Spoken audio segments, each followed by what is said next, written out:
was announced that I would be tonight's special guest, a lady in the church said to me so expectantly, "Are you an entertainer?" Now, if you've had the misfortune of sitting next to me in church, you'll know that I'm no singer, but I did actually study juggling at university. What I should say is I skipped lectures to go to juggling classes at university. So does that count? Bronwyn, does that make me an entertainer? I'd like to see it. But at 21, I did actually learn some valuable life lessons in those juggling classes. I learned how to prioritise. My highest priority at that point in my life was finding the balance between skipping classes and passing subjects. And apparently I got that balance just right, and I got the degree to prove it. It's interesting how the demands in our lives shape our priorities. Our highest priority at one point in our life might not even make it onto the top 10 list in a year or two. 5 years later, at 26, my priorities changed again. I'd been working in a completely mind-numbing job for a couple of years and decided one day, out of the blue, that's it, I have had enough. So I quit my job, bought a car, filled it up with all of my stuff and moved to Melbourne. My new priorities were finding my feet, a job and some friends. Sometimes it was hard and sometimes it was really hard, but I did it nonetheless. While I was in Melbourne, I suddenly realised that I was desperate to be a teacher.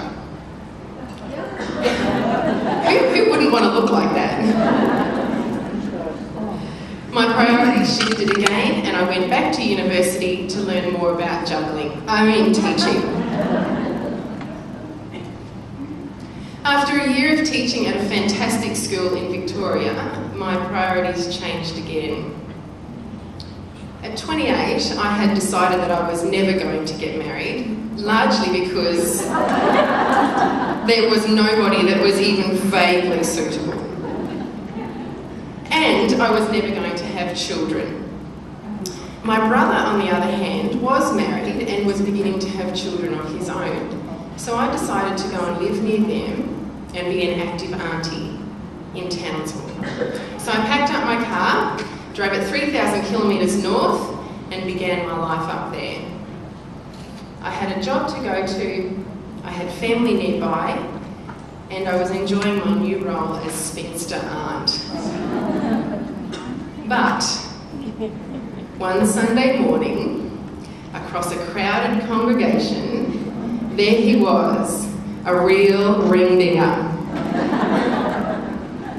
I saw this gorgeous man and I knew in my heart, I'm going to marry him. And my priorities changed again. Suddenly the highest priority in my life was spending every available moment with this wonderful man and, yes, planning a wedding. And so we married less than a year after our first date. Oh, don't they make a pretty couple? But an even bigger change in my priorities was to follow. At 30, having married the man of my dreams, my knight in shining armour, I suddenly really wanted children.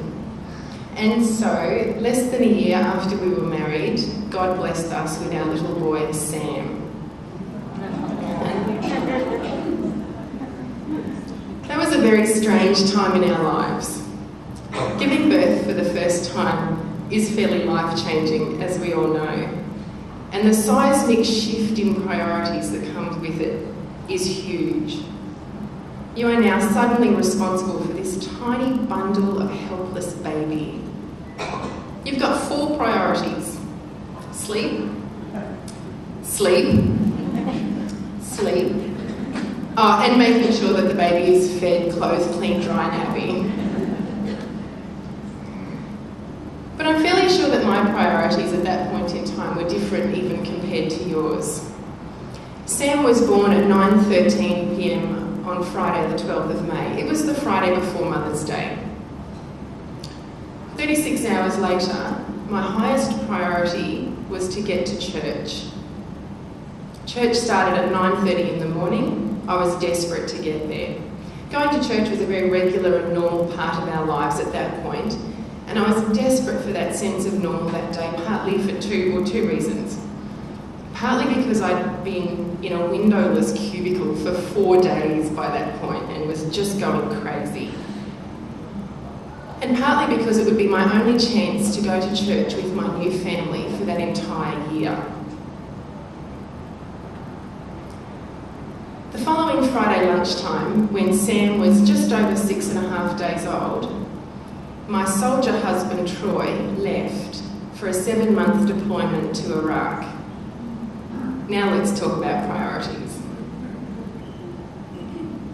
It might seem selfish, but at that point my highest priority was looking after myself. When my baby cried for 3 hours at 2 o'clock in the morning for no reason, like they do, the only arms to hold him were mine. And when I finally collapsed back into bed, utterly exhausted, only to hear him cry again, the only arms to hold him were still mine. I had to be functioning at my very best, with a brand new baby and without my husband, so that I could give Sam the love and care that he needed. Although sometimes it felt like it, it's not like the only thing I did for those 7 months was hold my screaming baby, cry and sleep. All of the other stuff still needed doing. The washing needed doing, food needed cooking, the floors needed mopping, and all the really little things that don't even take up very much time, like fueling the car, buying the groceries, TV needed watching. You get the picture.